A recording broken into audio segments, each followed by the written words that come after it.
अस्सलामुअलैकुम, जय हिंद, जय महाराष्ट्र। कैसे हैं दोस्तों? उम्मीद करता हूं सभी लोग अच्छे से होंगे, मस्त और स्वस्थ होंगे। एक बार फिर से आप सभी का स्वागत है आपके अपने यूट्यूब चैनल सिटी ट्रैवल 23 में। तारीख है भाई 24 अगस्त 2026। टाइम हो रहा है दोपहर के 2:10। आ गया हूँ भाई अपने काम पे। दिन है आज मंडे का, और मंडे को इतना लेट इसलिए निकला हूँ भाई कि सुबह में जब मैं सो करके उठा तो मेरे सर में बहुत ज्यादा दर्द हो रहा था। तो मैं वापस से नाश्ता करके और दवा खा के सो गया, क्योंकि इसके पहले कई बार ऐसा हुआ कि जब भी मेरी तबीयत खराब रहती थी फिर भी मैं काम पे निकल जाता था और उसके बाद प्रॉब्लम बढ़ती रहती थी, लेकिन सोने का और आराम करने का मौका नहीं मिलता था और दोबारा मैं घर पे लौट करके नहीं आता था बीच में। लेकिन आज मैंने ऐसा नहीं किया। मैं सोचा जब तक आराम नहीं हो जाएगा जब तक काम पे नहीं निकलूंगा। बहरहाल 11-12 बजे तक आराम किया और उसके बाद फिर अपना फ्रेश होकर के और नमाज पढ़ के खाना खा के अभी मैं काम पे निकल गया हूँ। आगे बात करना चाहूंगा आप लोगों से बैज और मराठी भाषा के बारे में। तो भाई देखो, मराठी हर आदमी बोलना चाहता है, ये आपको भी पता है, हमको भी पता है। कोई ये नहीं चाहता मैं मराठी ना बोलूं,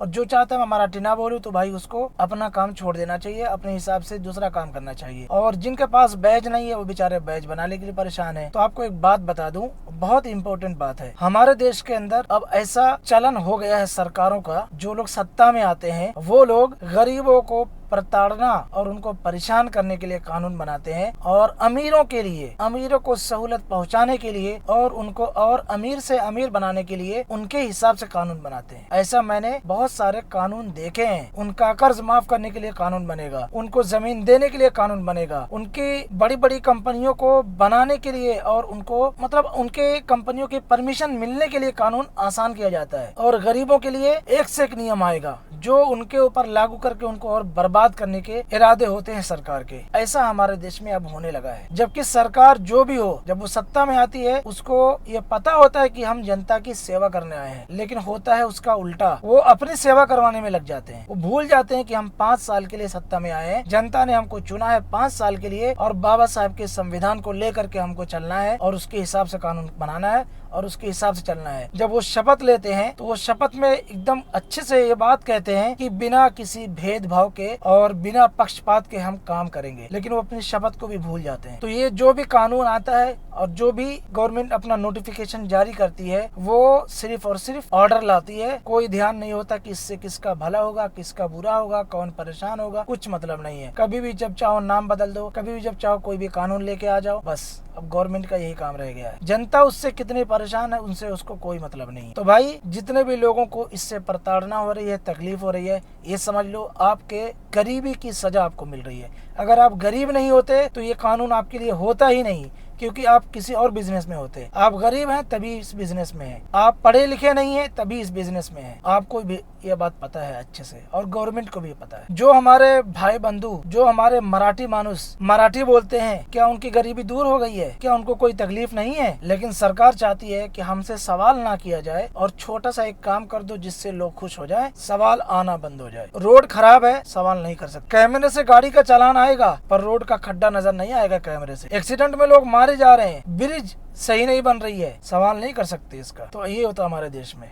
सारी मुसीबतों की जड़ है हमारी गरीबी। गरीब नहीं होते तो ये कानून नहीं आता और हमारे लिए नहीं आता। बहरहाल आप लोगों से रिक्वेस्ट है, जो भी जिस भी फील्ड में है और वो गरीब है, भाई अपने बच्चों को अच्छी एजुकेशन दो, अच्छे स्कूल में पढ़ाओ, 10-15 साल मेहनत करो, अपनी तकदीर अपने बच्चों के जरिए बदलो। अगर आप अपनी तकदीर खुद से नहीं बदल पा रहे हो, अच्छी एजुकेशन दो, पढ़ा लिखा करके उनको डॉक्टर, इंजीनियर, अच्छे क्वालिफाइड उनको बनाओ और अपनी गरीबी दूर करो। कोई सत्ता और कोई नेता के चक्कर में मत पड़ो, क्योंकि ये लोग सिर्फ अपने फैमिली, अपने परिवार का सोचते हैं, जनता का कोई नहीं सोच। बस इतना ध्यान में रखो, चाहे किसी भी जात का हो नेता, किसी भी धर्म का हो, किसी भी पार्टी का हो, आपको अपनी तकलीफ और अपनी मजबूरी खुद से निपटना है और खुद से दूर करना है। इतना ध्यान रखो। सत्ता किसी की भी आए जाए, भला इनका ही होता है। सत्ता जिसकी आती है भला उसी का होता है, जनता का कुछ नहीं होता। उल्टा जनता और पीसी जाती है महंगाई से, कानून से। बात याद रखो, कोई आपके काम नहीं आएगा।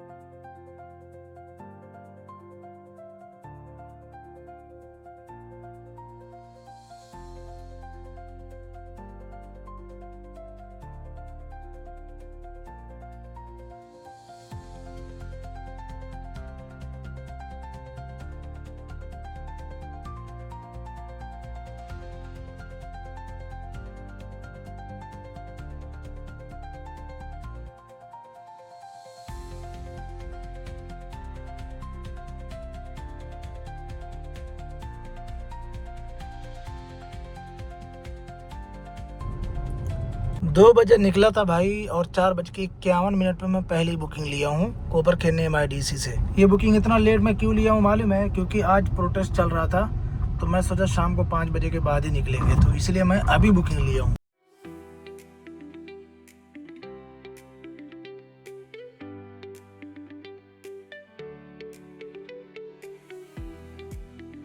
टाइम हो रहा है भाई रात के 10:11। अपनी 4 बुकिंग कंप्लीट करने के बाद मैं आ चुका हूँ वापस से कोपर खेरने। बीच में एक बार भी मैंने कोई वीडियो शूट नहीं किया। देखो मैं दोपहर में निकला था लगभग 2 बजे, लेकिन मैं न्यूज देखा या थोड़ा मोड़ा ऐसा रील वगैरह में देखा कि आज रिक्शे वाले वेस्टर्न लाइन में सब लोग हड़ताल किए हैं, मतलब मुंबई में दहीसर, मीरा रोड और बोरीवली साइड में।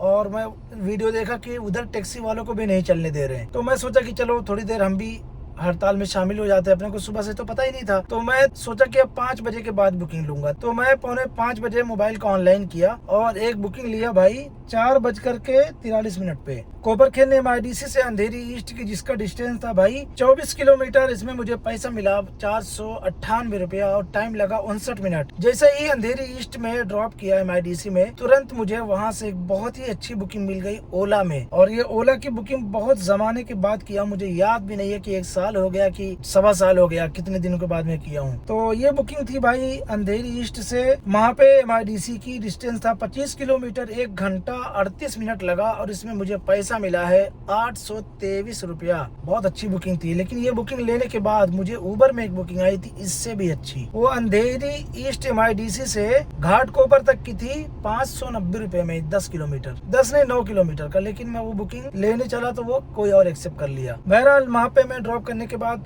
ओला की बुकिंग कंप्लीट होने के बाद आधा घंटा मेरा यहाँ पे खराब हो गया। वो इसलिए हुआ क्योंकि 10 मिनट तो मैं रुका हुआ था दूसरी बुकिंग, अच्छी बुकिंग के चक्कर में। उसके बाद मुझे एक बुकिंग आई उबर में, वो थी मुलुंड वेस्ट की और बहुत अच्छा पैसा था उसमें। 496 रुपए की बुकिंग थी, 13-14 किलोमीटर की। MBP से आई थी, मिलेनियम बिजनेस पार्क से पहुंचने वाला था, वो बुकिंग कैंसिल हो गई। उसके चक्कर में मेरा 10-15 मिनट और खराब हो गया। टोटल आधा घंटा मेरा खराब हो गया भाई यहाँ पे। उसके बाद एक बुकिंग आई मुझे वापस से उबर में और मैं एक्सेप्ट कर लिया। लेकिन पहले पूछा पैसेंजर से कि भाई कैंसिल करना है तो कर दो, मैं पिकअप करने आ रहा हूँ। वो बोला नहीं ठीक है, मैं कैंसिल नहीं करूंगा। तो वो बुकिंग आई भाई पवई की, 19 किलोमीटर इसका डिस्टेंस था। 51 मिनट लगा और 472 रुपया मिला पवई का। और पवई में ड्रॉप करने से पहले ही मुझे एक और बुकिंग कोपर खेरने की वापस से आ गई। इसमें मुझे पैसा मिला 20 किलोमीटर का 509 रुपया और 54 मिनट टाइम लगा।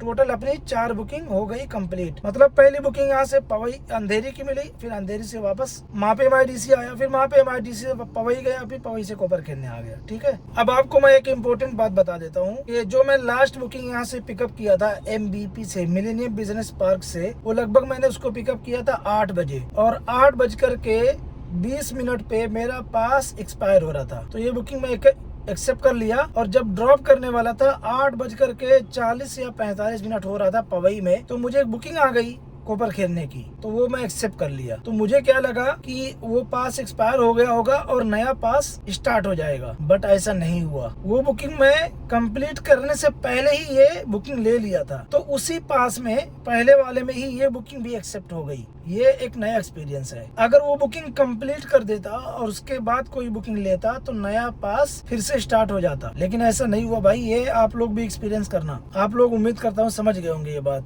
बहरहाल आज के टोटल अर्निंग की अगर बात करूँ भाई, तो टोटल अर्निंग हुई है 2301 रुपए की और CNG लगी है 550 रुपए की। क्योंकि भाई 2-2.5 घंटा मैं गाड़ी में था तो उसमें भी CNG चालू हुई, मतलब गाड़ी चालू थी तो CNG लगी गई। तो 550 रुपए की CNG लगी है, 211 रुपए कमीशन, कितना हो गया 750 रुपया। तो आज का 750 रुपया अपना खर्चा हुआ है और 1600 रुपया प्रॉफिट हुआ है। तो यही रही आज की कहानी। कैसी लगी वीडियो आप लोगों को कमेंट करके जरूर बताएं। और एक बात का ध्यान रखें भाई, जो मैंने कहा था सुबह की वीडियो जो मैंने शूट किया था कि भाई अपने बच्चों को अच्छी एजुकेशन दें। आपके पास पैसा नहीं है, सरकारी स्कूल में पढ़ाएं। कोई जरूरत नहीं है अच्छे CBSE बोर्ड या किसी अच्छे बहुत ज्यादा टॉप लेवल के स्कूल में पढ़ाने की। आप सरकारी स्कूल में पढ़ाएं। बस आपको अपना ध्यान रखना है अपने बच्चों की पढ़ाई पे। उनका रोज के रोज अपनी बच्चों की पढ़ाई पे ध्यान दें, अच्छे ट्यूशन में डालें और बच्चों को प्रेरित करें उनके हौसले को बुलंद करें। जो वो सीखना चाहते हैं उनको सिखाइए। अगर वो खिलाड़ी बनना चाहते हैं खिलाड़ी बनाइए। उनके जो इमोशन है उनको दबाइए नहीं। अगर वो अच्छे से खेलते हैं तो खिलाड़ी बनाइए, पढ़ते हैं तो अच्छे से पढ़ाइए, कोई हुनर सीखते हैं तो जरूर सिखाइए। और अगर वो सोशल मीडिया यानी यूट्यूब या इंस्टाग्राम पे